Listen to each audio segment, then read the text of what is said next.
नमस्कार दोस्तों, कैसे हो आप सब। मैं उम्मीद करता हूँ आप सभी अच्छे होंगे और आपका अपने परिवार मैथ्स विद जेलवाला में आपका बहुत बहुत स्वागत है। तो जैसा कि हमारी सीरीज चल रही थी प्रॉफिट लॉस, हमारा चैप्टर चल रहा था, 5 से 6 क्लासेस मैंने आपको छोटी छोटी क्लासेस की फॉर्म में टाइप वाइज आपको कवर कराने की कोशिश की है और 4 से 5 टाइप हम प्रॉफिट लॉस के कवर कर चुके हैं। ठीक है, जो कि बहुत ज़्यादा इंपॉर्टेंट है और आपको अच्छे से समझ में भी आ रहा होगा। कमेंट करके बता सकते हैं आप, कहीं भी आपको किसी भी क्वेश्चन में दिक्कत आती है तो आप मुझे अपना कमेंट करके बताएंगे और जैसे ही कमेंट करके बताएंगे मैं आपको टेलीग्राम के थ्रू लिंक दे प्रोवाइड कराकर आपको उसका सॉल्यूशन वीडियो के माध्यम से या एक वीडियो जो है आपके क्वेश्चन डाउट्स में एक साथ जितने भी डाउट आएंगे आपको एक साथ दोबारा से वीडियो के माध्यम से आपको एक्सप्लेन करने की पूरी कोशिश करूंगा। तो अभी हमने क्या सीखा, एक बार रिवीजन देख लेते हैं। क्या हमने सबसे पहले क्या सीखा, पहली क्लास जो हमने बेसिक की करी थी उसमें प्रॉफिट लॉस चैप्टर है तो प्रॉफिट लॉस परसेंटेज और प्रॉफिट लॉस कैसे निकलता है उसके बारे में सीखा। दूसरा, हमने ये देखा कि सीपी पर ही क्या होता है, प्रॉफिट भी सीपी पर होता है और लॉस भी सीपी पर होता है। और हम प्रॉफिट परसेंटेज भी कैसे निकलता है और लॉस परसेंटेज भी कैसे निकलता है ये भी सीख लिया हमने। दूसरा, दूसरे टाइप में आपके ये सीखे कि जो कंपेयर करने वाले सवाल आते हैं कि इतने वस्तुओं का क्रय मूल्य इतने वस्तुओं के विक्रय मूल्य के बराबर है तो वहां से सीपीएसपी का रेशो मिल जाता है तो हमें क्या बता सकते हैं, उसमें लाभ परसेंटेज बता सकते हैं। या लाभ दे देता है और सेलिंग प्राइस दे देता है कि इतने एक वस्तु को इतने में बेचने पर इतने का लाभ होता है तो उसका क्रय मूल्य बताओ। तो इस तरह से हमने धीरे धीरे सारे जो है टाइप वाइज अपना कवर करने की कोशिश की है। तो वीडियो को आगे करते हुए, ठीक है, आज भी हम इम्पोर्टेंट नेक्स्ट टाइप कवर करेंगे और अच्छे से आप उसे जो है रिवाइज करेंगे, अच्छे से क्वेश्चन लगाने की कोशिश करेंगे। वीडियो रिकॉर्डेड फॉर्म में, वीडियो छोटे जरूर मिल रहे हैं बट कंटेंट में आपको कहीं भी जरा सी भी कमी नहीं मिलेगी आपके एग्जाम पॉइंट ऑफ व्यू को देखते हुए। मैं ऐसा नहीं है कि आपको मैं सीजीएल मेंस के करा दूं और वो क्वेश्चन आपको मिले ना, बट हाँ, हम यूपी कांस्टेबल का एग्जाम है तो एसआई एनटीपीसी और इन सब एग्जामों में आए हुए क्वेश्चन को जरूर कवर करेंगे जो एग्जाम के पॉइंट ऑफ व्यू से ओरिएंटेड है कि आपके एग्जाम में आने की पूरी पूरी संभावना है। और जैसा कि अब आपको इतना मैं आपको क्लासेस करा चुका हूँ, 15 से 20 क्लासेस करा चुका हूँ, आप अच्छे से समझ चुके होंगे कि आपको कंटेंट कितना रिलेटिव है और कितना रिलेवेंट है। तो वो आपको बाकी प्रीवियस ईयर लगाने से जरूर पता लग जाएगा। चलिए वीडियो को आगे लेकर चलते हैं। देखिए क्वेश्चन, देखिएगा क्वेश्चन काफी अच्छा सवाल है और दिया है क्वेश्चन में, एक घड़ी को 16% मुनाफे पर बेचा जाता है। ठीक है, यदि एक घड़ी को 10% कम दाम में खरीदा होता, 10% जितने की थी घड़ी उससे कम में खरीदा होता और 14 रुपए कम दाम में बेची जाए तो 25% का क्या होता, मुनाफा होता। कितने परसेंट का मुनाफा होता, 25% का मुनाफा होता। घड़ी का लागत मूल्य बताना है, एक्चुअल जो कॉस्ट प्राइस है वो बताना है। अभी हमें पता तो है नहीं तो हम क्या मान लेंगे, सो उसका क्रय मूल्य मान लेंगे इनिशियल वाला जो क्रय मूल्य था उसका कितना था, सीपी कौन सा था यहाँ पे, इनिशियल वाला जो था, शुरुआती इनिशियल होता है तो कॉस्ट प्राइस मान लिया हमने 100 रुपए। ठीक, अब 100 रुपए उसे कितने परसेंट मुनाफे पे बेचा जा रहा है, 100 की चीज 16% मुनाफे पे बेची जा रही है तो 100 की चीज कितने में बेची जाएगी, सेलिंग प्राइस कितना आ जाएगा, 100 पे 16% प्रॉफिट मिलेगा तो 100 में 100 का 16% कितना होता है, 16। तो प्रॉफिट सेलिंग प्राइस क्या होता है, जब भी क्रय मूल्य में उसका प्रॉफिट जुड़ जाता है तो सेलिंग प्राइस मिलता है। तो 100 की चीज कितने में बेची जाएगी, 116 में। इतना आप अब समझ ही गए होंगे।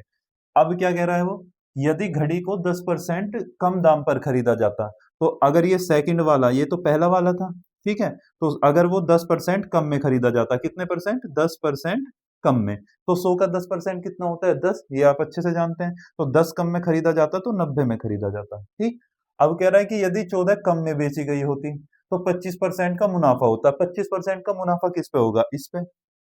ठीक, 25% का मुनाफा किस पे होगा, इस पे।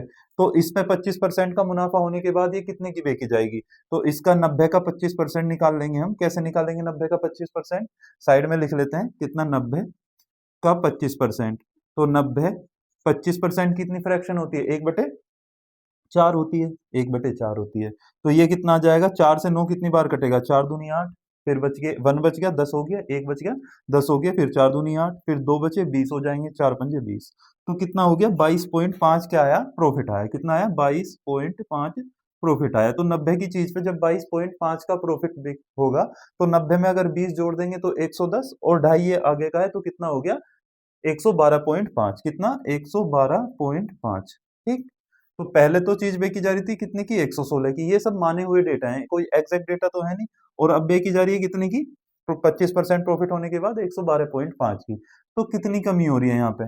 यहाँ पे कमी हो रही है, जब 116 में से 112.5 घटाएंगे तो 0.5 जोड़ेंगे तो इसमें 13 हो जाएगा, और 13 3 16, तो 3.5 की कमी हो रही है। 116 में से 112.5 घटाएंगे तो 3.5 की कमी हो रही है। और कितने कम में बेचा जा रहा है? देखो 14 रुपए में कम बेचा जा रहा है, तो ये 3.5 यूनिट का मान किसके बराबर है?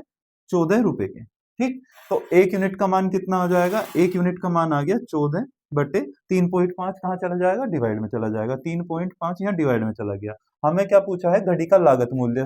घड़ी का लागत मूल्य कितना था शुरू में? ये तो कंडीशन दे रखी है ना, कम हो जाए तो इतना कम हो जाता है। तो वैसे तो 100 रुपए ही माना था ना हमने क्रय मूल्य, तो हमें किसकी वैल्यू निकालनी है? 100 रुपए की। 100 यूनिट की वैल्यू चाहिए, तो 100 यूनिट की वैल्यू किसे निकलेगी? 14 बटे 3.5 गुना 100। कोई दिक्कत? अब यहाँ से पॉइंट हटेगा तो कितनी बार कट जाएगा? एक जीरो ऊपर लग जाएगी, तो 7 दूनी कितना हो गया? 14, 7 पंजे 35, 5 से ये कितनी बार? 2 बार, और पीछे कितने जीरो है? 200। 200 में जब 2 की गुना हो जाएगी तो 100 यूनिट का मान कितना आ जाएगा? 400।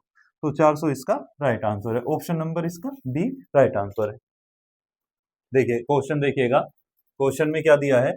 यदि एक आदमी वस्तु को कितना है? 25% के लाभ पर बेचता है। कितने परसेंट के लाभ पर बेचता है? 25% के लाभ पर बेचता है, और उसने उसे 20% कम दाम पर खरीदा। कितने? 20% कम दाम पर खरीदा, और 12.6 या 12 रुपए 60 पैसे कम दाम में बेच दिया, तो उसे 30% का लाभ होता। तो वस्तु का लागत मूल्य ज्ञात करो। सेम एज इट इज सवाल है जैसा प्रीवियस क्वेश्चन था।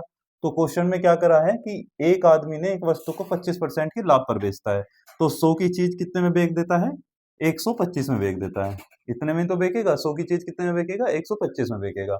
अब वो कह रहा है यदि उसने कितने परसेंट कम में खरीदा होता? 20% कम में खरीदा होता, तो 100 की चीज 20% कम में खरीदेगा तब, तो 100 का 20% कितना होता? 20। तो 100 में से 20 घटाएंगे तो कितना आएगा? 80 आएगा। 80 में खरीदा होता, और 12.60 में कम में बेच देता। कितने में? 12.60 कम में बेच देता, तो कितना लाभ होता? उसे लाभ होता 30% का। तो 80 का 30% कितना है? 80 का 10% कितना होता है? 8 होता है। इसका 10%, तो एक जीरो हट जाएगी 10% निकालने में, हमें चाहिए 30%। तो जब 10% 8 है, इसका डायरेक्ट पता है हमें 10% 8 है, तो 30% 3 गुना होगा। तो 10 का 30 3 गुना होता है, तो 8 का भी 3 गुना कितना हो जाएगा? 24। तो 30% कितना हो जाएगा 80 का? 24। 24 ही तो हो जाएगा। 80 पे 24 का लाभ होगा, तो मतलब 80 पे 80 की चीज 24 का लाभ होगा, तो बेकी कितने की जाएगी? 104 में। 80 में 24 जुड़ जाएगा, तो कितना हो गया? 104 हो गया। ठीक, ये आपको 4 है ये। ठीक है, 80 की चीज कितने में बेची जाएगी? 104 में। अब पहले तो बेची जा रही थी वो 125 में, और अब बेची जा रही है कितने में? 104 में। कितने कम में बेची जा रही है? ये सब यूनिट चल रही है, तो कितने कम में बेची जा रही है? 21 में बेची जा रही है ना। 125 से 104 पे पहुंच गए, तो 21 कम में बेची जा रही है। वैसे कितने में बेची जा रही है? 12.6 में। 12.6 में, तो एक यूनिट की वैल्यू कितनी आ जाएगी? 12.6 बटे 21। एक यूनिट की वैल्यू ये आ गई। हमें पूछा क्या है? लागत मूल्य। लागत मूल्य क्या होता है? लागत मूल्य तो अपने आप में 100% ही था। हमें तो 100 यूनिट की वैल्यू चाहिए, तो 100 यूनिट की वैल्यू कैसे निकलेगी? 12.6 बटे 21 गुना कर देंगे किससे? 100 से। ठीक है, कोई दिक्कत नहीं। अब क्या है? अब देखो ये पॉइंट है, तो ये पॉइंट हटेगा, जिसके पीछे एक अंक है तो नीचे चले जाएगी एक दशमलव। और दशमलव के पीछे एक अंक होता है, तो उतना ही जीरो कहाँ चली जाती है? नीचे चले जाते हैं। दशमलव के पीछे कितना अंक है? एक। 12.6 था ना ये पॉइंट था, तो पॉइंट हटेगा, एक जीरो नीचे चली जाएगी। इस जीरो से ये एक जीरो कट गई, कोई दिक्कत? 21 से कितनी बार कट रहा है? 21 छिक्का 126, तो कितना हो गया? 6 की 10 में गुना करेंगे तो कितना हो जाएगा? 6 ढाई 60, तो कितना हो गया? 60 रुपए इसका आंसर आ जाएगा। तो 100% की वैल्यू कितनी आ गई? 60 रुपए। तो ऑप्शन नंबर ए। तो अगर आपको लग रहा होगा कि ये आपको मैंने जो है स्लो धीरे धीरे कराया है, मेरा इसे स्लो कराने का मतलब इसीलिए है कि आपको सभी को समझ में आ जाए और किसी भी तरह का कोई डाउट ना बचे। तो निश्चिंत रूप से आप स्लो स्लो चलिए, आप सारे कॉन्सेप्ट कवर कर लेंगे। नेक्स्ट क्वेश्चन देखिएगा, काफी अच्छा सवाल है और यूपीएसआई 2017 में पूछा गया है। क्वेश्चन में क्या दिया है?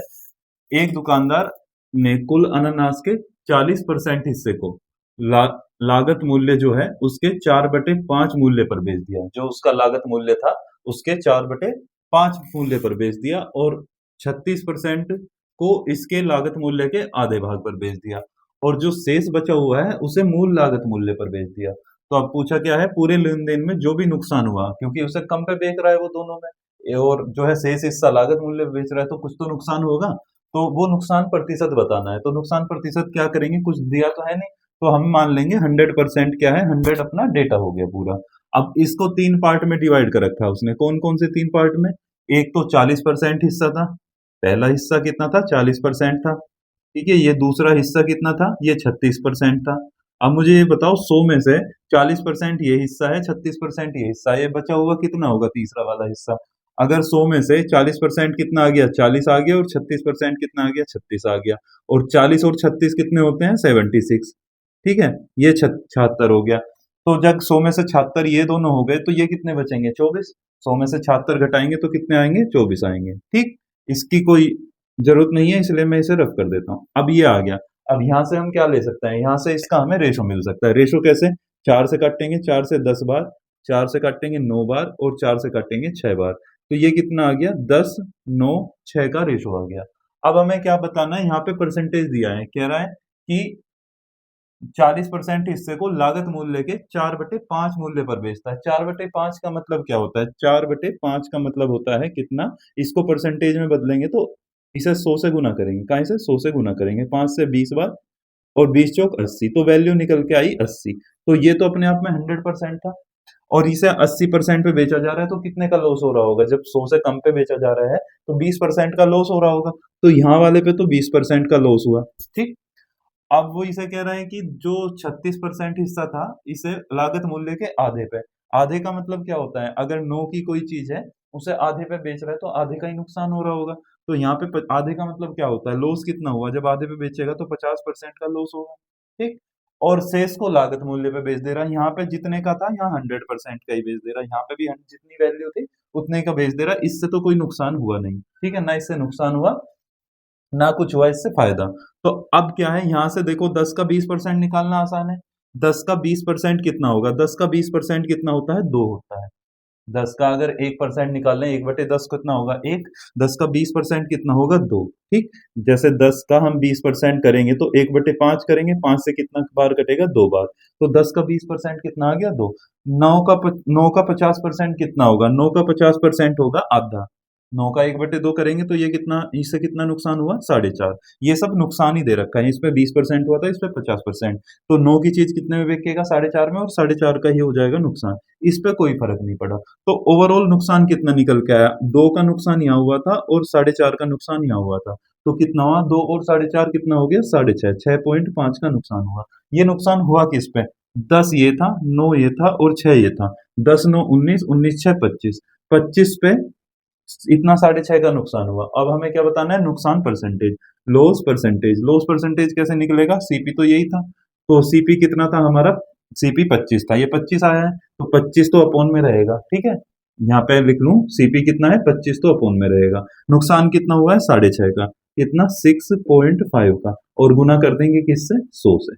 परसेंटेज निकालने के लिए 100 से ही तो गुना करते हैं। 25 से कितनी बार कट जाएगा, 4 बार। 4 पंजे 20, 20 की जीरो, 4 छिंग 24, 24 दो कितने होते हैं, 26।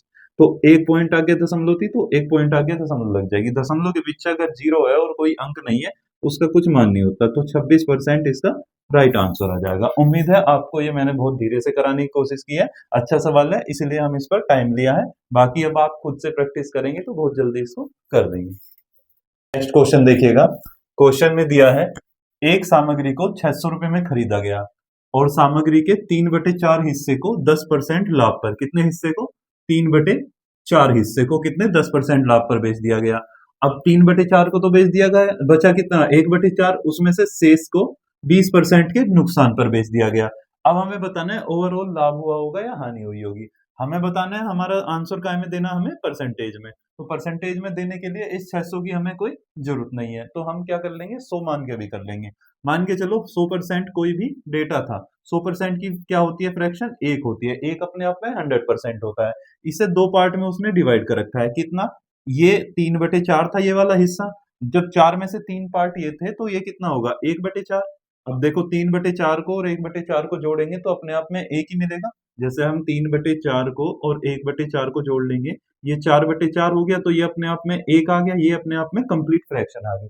तो इसको 2 पार्ट में डिवाइड कर रखा था। अब इसने कहा जो ये 3/4 वाला हिस्सा है, इस पे कितना हो रहा था, 10% का लाभ हो रहा था। इस पे लाभ हो रहा था यहाँ पे 10% का। इसे लाभ को हम प्लस से डिनोट कर लेते हैं, ठीक है। और जो 1/4 वाला जो शेष वाला हिस्सा है, कौन सा है शेष 1/4 वाला, उस पे क्या हो रहा था 20% का नुकसान हो रहा था, मतलब 20% की हानि हो रही थी। तो इस पे 20% की हानि हो रही थी, इसे हम माइनस से डिनोट कर लेते हैं। तो अगर मैं किसी भी संख्या का 3/4 पे 10% प्रॉफिट हो रहा है, किसी संख्या के 3/4 पे 10% प्रॉफिट हो रहा है, तो उसका ओवरऑल प्रॉफिट कैसे निकलेगा? मैं यहाँ लिखूंगा 3/4 गुना करूंगा 10% की, तो हमें ओवरऑल प्रॉफिट निकल के आ जाएगा। कैसे? 4 से ये कितनी बार कटेगा? 4 दूनी 8, बच गए 2 और बच गए 4 पंजे 20। तो 2.5 की जब 3 में गुना होगी तो कितना आ गया? 7.5। ये क्या आएगा? प्रॉफिट आ गया। ये तो प्रॉफिट ही चल रहा है ना। अब यहाँ से ऐसे ही 1/4 का 20%, 1/4 का 20% क्या कितना निकलेगा? यहाँ 1/4 होगा और गुना कर देंगे 20% से, तो 20 से यहाँ परसेंटेज है ये, तो 20 से कितनी बार कटेगा? ये 5 बार। तो यहाँ पे क्या निकल के आया लॉस? कितना? 5% क्या निकल के आया? ये माइनस क्या साइन डिनोट कर रहा है? माइनस का जो चिन्ह है ये हानि को डिनोट कर रहा है। अब देखो प्रॉफिट तो हो रहा है 7.5% का और लॉस हो रहा है 5% का। तो जब 7.5 में से 7.5% में से हानि घटा दूंगा, 5% घटा दूंगा, तो कितना आएगा बताओ? 2.5% क्या आएगा? 2.5% प्रॉफिट आएगा, क्योंकि प्रॉफिट का ज्यादा है। तो 2.5% प्रॉफिट इसका राइट आंसर हो गया। ना 3% लॉस, ना 3% प्रॉफिट, 2.5% प्रॉफिट, 2.5% लॉस भी नहीं हो सकता। तो आंसर इसका सी होगा। उम्मीद है आपको ये सवाल समझ में आ गया होगा। अच्छा लगा तो वीडियो को लाइक कीजिएगा। नेक्स्ट क्वेश्चन देखिएगा। ये जो क्वेश्चन है यूपीएसआई 2017 में आया और ये बहुत इंपोर्टेंट क्वेश्चन है। 2021 में भी इस पर क्वेश्चन पूछा गया है और 2000 अभी जो हाल ही की भर्ती चल रही है यूपीएसआई की, जिसका आपको रिजल्ट जल्द ही देखने को मिलेगा, उसमें भी मेरी ही शिफ्ट में फर्स्ट शिफ्ट मेरी थी, उसमें ही आपको ये क्वेश्चन देखने को मिला था। अब क्या दिया है इसमें? क्वेश्चन को पहले पढ़ने की कोशिश करेंगे। 5100 रुपए में बेचने पर एक वस्तु को होने वाली हानि, एक वस्तु को 5100 रुपए में बेचा जा रहा है, उस पर जो हानि हो रही है, उस वस्तु को 10,200 में बेचने पर उस पे जो प्राप्त लाभ है उसका 50% है। क्या हानि जो है, जो 5100 रुपए में बेचने पर जो हानि हो रही है और 10,200 में बेचने पर जो लाभ हो रहा है, वो हानि उस लाभ का 50% है। तो अब इसमें क्या दिया है? दोनों सेलिंग प्राइस दिए हैं। क्या दिया है? यहाँ पे भी सेलिंग प्राइस दिया है। ये SP1 मान लेते हैं, ये SP2 मान लेते हैं। ये कितना दिया है? 5100 दिया है, ठीक। और ये कितना दिया है? ये कितना दिया है? ये दिया है 10,200, ठीक है। अब यहाँ पे क्या हो रहा था? 5100 में बेच रहा था तो क्या हो रहा था? लॉस हो रहा था। लॉस कितना हो रहा है? अब प्रॉफिट कितना हो रहा है? अब लॉस प्रॉफिट का कैसे पता लगे? लॉस हो रहा है लाभ का, जो प्रॉफिट का कितना हो रहा है? लाभ जो है, लाभ का 50% है। 50% की फ्रैक्शन क्या होती है? 1/2। जब उसने कहा है, कह दिया कि लाभ का, लाभ मतलब जितना भी लाभ हो रहा होगा निचले वाले को हम लाभ मान लेंगे। अगर लाभ 2 है तो 2 का 50% ही तो हो रहा है, लाभ का 50% हो रहा है, तो 2 का 50% कितना हो गया? 1 हो गया। अब आपको यहाँ पे एक चीज समझने वाली है कि अगर, यदि, ठीक है, अब ये क्या है? ये यूनिट में ही तो है, ये एग्जैक्ट डेटा है नहीं, तो मैं यहाँ पे इसे x मान लेता हूँ, क्योंकि घटा आप सीधे सकते नहीं, ठीक है, समझने के लिए।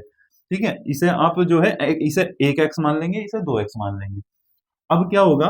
अगर सेलिंग प्राइस में से ये लॉस हो रहा है, मान के चलो 5100 में बेचने पे 1x का लॉस हो रहा है। अगर मुझे कॉस्ट प्राइस निकालना है, अगर इसका कॉस्ट प्राइस निकालना है, तो 5100 में 1x जोड़ दूंगा, जितना लॉस हो रहा होगा उसमें 1x जोड़ दूंगा, तो क्या निकल जाएगा? कॉस्ट प्राइस निकल जाएगा। तो कितना हो गया? ये 5100 प्लस x हो गया। 1x को x ही लिख सकता हूँ। सिर्फ ये समझाने के लिए बता रहा हूँ आपको, ट्रिकी अप्रोच में मैं आपको बिल्कुल बता दूंगा, लिखने की भी जरूरत नहीं होगी। अब ये 10,200 है, इसमें ये प्रॉफिट हो रहा है, मतलब कॉस्ट प्राइस से इतना ये फालतू आ रहा है। तो जब ये प्रॉफिट फालतू ही तो होता है कॉस्ट प्राइस से सेलिंग प्राइस में, तो अगर मैं सेलिंग प्राइस में से प्रॉफिट निकाल लूं तो हमें कॉस्ट प्राइस मिल जाएगा। यहाँ से कॉस्ट प्राइस कैसे निकलेगा? कि 10,200 में से, 10,200 में से मैं क्या घटा दूं? मैं सीधा 2x घटा दूं, ये प्रॉफिट घटा दिया, ठीक।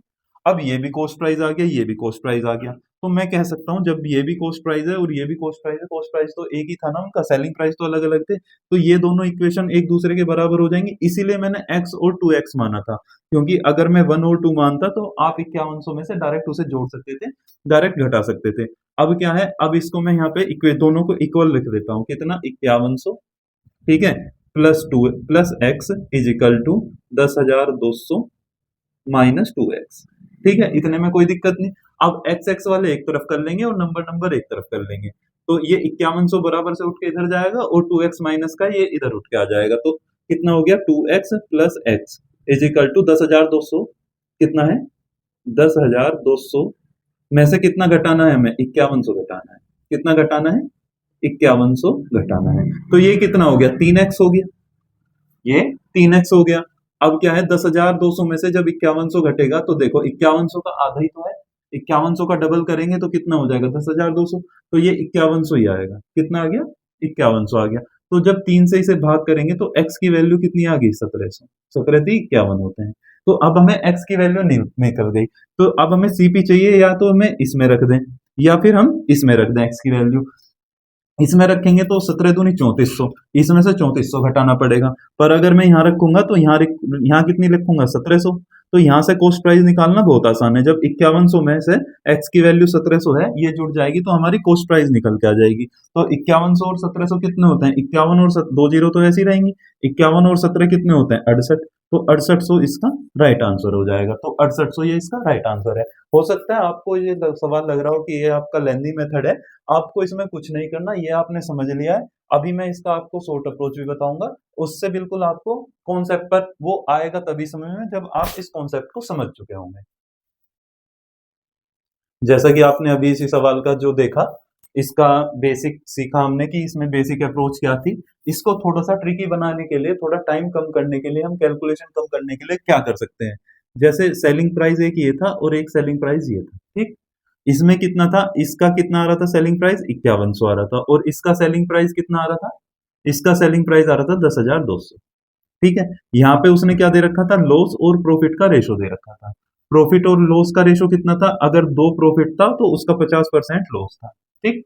2:1 का ये रेशो दे रखा था। अब हमें क्या करना है, अब देखो ये होता बाद में वही है, क्योंकि ये आपने परसेंटेज पढ़ी होगी, परसेंटेज में पासिंग मार्क्स और पास फेल वाले सवाल करे थे कि वो इतने नंबर से पास, इतने नंबर, इतने परसेंट नंबर लाता है और इतने नंबर से फेल हो जाता है, और इतने नंबर लाता है दूसरा व्यक्ति, इतने नंबर लाता है और पासिंग मार्क्स से इतने नंबर अधिक लाता है। तो हम अधिक वाले से कम कर लेते हैं और पास वाले से जो कम लाता है उसे जो ऐड कर देते हैं, तो दोनों पासिंग मार्क्स पर पहुंच जाते हैं। ऐसे ही इसमें होता है। कॉस्ट प्राइस जिसको लॉस हो रहा है उसके पास कॉस्ट प्राइस से कुछ कम है, और जिसके पास प्रॉफिट हो रहा है उसके पास कॉस्ट प्राइस से कुछ ज्यादा है। तो क्या होगा, इन दोनों का तो इन दोनों का क्या लेंगे हम, अंतर, और इन दोनों का करेंगे सम। तो इन दोनों का अंतर कितना हो गया, इन दोनों का अंतर हो गया 5100 ही आ गया, 5100। और इन दोनों का सम कितना हो गया, एक और दो को जोड़ेंगे कितना आ गया, 3 आ गया। तो 3 यूनिट का मान हम डायरेक्ट बता सकते हैं 5100। तो 3 यूनिट का मान कितना हो गया, 5100।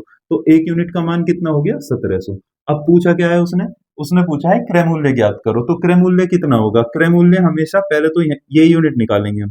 जब 1 यूनिट का मान 1700 है तो ये 1 यूनिट कितना हो गया होगा, लॉस कितना हो रहा होगा, 1700 लॉस हो रहा होगा। अब आप खुद ही बता देंगे 5100 में बेचने पर 1700 का लॉस हो रहा है, तो कॉस्ट प्राइस कितना होगा। ये 1700 जितना लॉस हो रहा है अगर उसमें हम जोड़ देंगे सेलिंग प्राइस में तो कितना मिल जाएगा, तो 5100 प्लस 1700 ये जोड़ देंगे हम, जितना लॉस हो रहा है तो ये 6800 इसका क्या मिल जाएगा, कॉस्ट प्राइस मिल जाएगा। ये 70 आ गया। अगर हमें इससे नहीं लाना, इससे लाना है, तो जब 1 यूनिट का मान 1700 था तो प्रॉफिट कितने का हो रहा होगा, 3400 का। कितने का प्रॉफिट हो रहा होगा, 3400 का। अब बेच कितने का रहा था, 10,200 का। अगर 10,200 में बेचने पर उसे 3400 का प्रॉफिट हो रहा है तो 3400 हम क्या कर देंगे, उसमें से घटा देंगे, तब हमारे पास कॉस्ट प्राइस हो जाएगा। तो 10,200 में से अगर हम 3400 घटाएं भी तो कितना आएगा, 0 0, 12 में से 4 गए 8, और यहाँ बचेंगे 9, 9 में से 3 गए 6। देखो यहाँ भी 6800 आ रहा है और यहाँ भी 6800 आ रहा है। ये इसकी स्मार्ट अप्रोच हो सकती है कि आप जल्द से जल्दी कैसे क्वेश्चन को सोल्व कर सकते हैं। उम्मीद है आपको समझ में आ गया होगा। क्वेश्चन देखिएगा, बिल्कुल सेम एज इट इज सवाल है। पिछला क्वेश्चन जो पूछा गया था 2017 में पूछा गया था, और यही क्वेश्चन 2021 में रिपीट हुआ है। एक वस्तु को 2042 रुपए में बेचने पर ये क्या दे दिया, सेलिंग प्राइस दे दिया, और उस पर होने वाली हानि जो है 2532 में बेचने पर दूसरा सेलिंग प्राइस दे दिया। लाभ का 75% है क्या, हानि, मतलब जितना अगर लाभ जितना भी हो रहा है उसका 75% क्या है, हानि है। तो अब क्या है, हमें वही लिख लेंगे, ये सेलिंग प्राइस 1 हो गया, ये सेलिंग प्राइस 2 हो गया। एक पे लाभ हो रहा है, एक पे हानि हो रही है। तो सेलिंग प्राइस एक कितना है, 2042, ये 2042 है, और ये कितना है, 2532 है, ये 2532 है। ठीक है, यहाँ तक कोई समस्या नहीं। अब जब यहाँ तक कोई समस्या नहीं, अब ये कम बेच रहा है, इसमें तो लॉस ही हो रहा है ना, कह रहा है इस पर होने वाली हानि। यहाँ पे लॉस और प्रॉफिट का रेशो दे रखा है, ठीक। लॉस का भी और प्रॉफिट का रेशो दे रखा है। लॉस कितना दे रखा है, अब उसने कहा है कि 2042 में बेच होने वाली हानि 2532 में बेचने पर होने वाले लाभ का 75% है। लाभ का 75% है। 75% की फ्रैक्शन कितनी होती है? 3/4। ठीक है, तो लाभ का मतलब अगर लाभ से तुलना करी जा रही है तो इसे निचले वाले को क्या मान लेंगे? लाभ मान लेंगे। 4 मान लो, 4 यूनिट क्या है? लाभ है। ठीक, और जब 4 लाभ है तो 4 का 3/4 कितना होगा? 4 का 3/4 ही तो हानि है। कह रहा ना लाभ का 75% हानि है, तो 4 का 3/4 कितना होगा? 4 से 4 कट जाएगा, 3 ही बचेगा, तो 3 क्या निकल के आ जाएगी? हानि। तो 3-4 का रेशो आ गया। ठीक, 3-4 का रेशो आ गया। अब मैंने क्या बताया था? इनका अंतर इनके योग के बराबर है, जो ट्रिकी अप्रोच है। बाकी बेसिक बताना है, बेसिक तो आप कर ही लेंगे। ठीक है, अब इनका अंतर लेंगे। 2 में से 2 गई 0, 3 में से 13 में से 4 गए 9, और यहाँ कितने बचेंगे? 4। 4 में से 0 गए, 4 ही बचेंगे। ठीक है, 4 में से 0 गए, 4 ही बचेंगे, और यहाँ 2 ही बचते हैं, तो 0 लिखने की जरूरत नहीं है आगे। अब क्या है? इनका योग कितना होगा? 3 और 4 कितना हो गया? 7। अब इनका योग कितना है? 7, और इनका अंतर कितना है? 49। तो अब कितना हो जाएगा? 7 यूनिट का मान किसके बराबर हो जाएगा? सीधा 490 के बराबर हो जाएगा, 490 के। तो 1 यूनिट का मान कितना आ गया? 7 1 यूनिट का मान 70 आ गया। अब यहाँ से कितना आ जाएगा? अब यहाँ देखो, 3 यूनिट, जब 1 यूनिट का मान 70 है तो 3 यूनिट का मान कितना आ गया? इसका मतलब हानि कितनी हुई? 7 से 21, 210 रुपए की इसे हानि हो रही है। कितने की हानि हो रही है? यहाँ पे लिख देता हूँ अगर दिखाई नहीं दे रहा होगा। 210 रुपए की इसे हानि हो रही है। कितने में बेचने पे? 2042 में बेचने पे। और यहाँ पे देखें कितनी हानि हो रही है? यहाँ पे लाभ हो रहा है। ये कितना हो रहा है? 7 चौक 28, 280 का क्या हो रहा है? लाभ हो रहा है। अगर जितनी हानि हो रही है इसमें मैं जो सेलिंग प्राइस में बेचने पर हानि हो रही थी, इसमें मैं ये हानि जोड़ देता हूं, तो क्या मिल जाएगा? कॉस्ट प्राइस मिल जाएगा। कितना? 2 में 0 जुड़ेगी, कितना आ गया? 2, 4 ब्रेक 5। ठीक है, और ये कितना आ गया? 2, और 2 के 2 ही 2, 2252 इसका राइट आंसर हो जाएगा। ऑप्शन नंबर बी इसका राइट आंसर है। उम्मीद है आपको अच्छे से समझ में आ गया होगा। देखिए नेक्स्ट क्वेश्चन जो है ये आपके लिए होमवर्क होने वाला है। इसमें क्या है? आपको ये खुद से लगाना है। जिस टाइप के मैंने 2 सवाल कराए हैं, इसी टाइप के आपको ये खुद से लगा के देखना है, और मुझे कमेंट करके जरूर बताइएगा कि एक वस्तु को 21,056 रुपए में बेचा जाता है, तो उस वस्तु को 10,000 ये कितना है? 10,528 रुपए में बेचकर जो हानि होती है उसकी तुलना में 24% अधिक लाभ हो रहा है। जितनी मतलब हानि हो रही है 10,528 में बेचने पे, और इस वाले में 21,056 में बेचने पर जो लाभ होता है, तो लाभ उस पे हुई हानि का कितना है? 24% अधिक है। तो अब क्या क्या बताना है? उस वस्तु का क्रय मूल्य बताना है। सेम एज इट इज सवाल है, तो इस सवाल को खुद से आप ट्राई कीजिए और मुझे कमेंट में करके जरूर बताइएगा कि आपसे हुआ या नहीं हुआ। आंसर दीजिएगा, फिर मैं आपको नेक्स्ट क्लास में इसका सॉल्यूशन कराऊंगा। तो उम्मीद है आपको ये क्लासेस अच्छी लग रही होंगी, और मेरे द्वारा किया गया प्रयास आपको अच्छा लग रहा होगा। तो कमेंट करके जरूर सजेशन दीजिए, और हमेशा की तरह मैं बोलता हूँ कि ये प्रयास सिर्फ आपके लिए नहीं है, ये प्रयास हम दोनों के लिए है। आपकी परीक्षा है 1 से 1.5 महीने के अंदर, और आपको भी मुझसे सीखने को मिल रहा है, और मुझे भी सीखने को आपसे मिल रहा है बहुत कुछ। ठीक है, जब हम कोई चीज किसी को, अपने छोटे भाई बहन को हम बता सकते हैं, तो वो चीजें हमारी जो है बिल्कुल कंटेस्ट हो जाती हैं, और आपके लिए भी ये चीज हेल्पफुल हो रही है, और मेरे लिए भी हेल्पफुल हो रही है। मैं 1 से 1.5 महीने के अंदर आपके एग्जाम से 10 दिन पहले आपको जो है पूरी पूरी कोशिश रहेगी कि एग्जाम ओरिएंटेड सारे मैं आपको पीवाईक्यू आराम से कंप्लीट करा दूं। और मिलते हैं नेक्स्ट वीडियो में, और जय हिंद।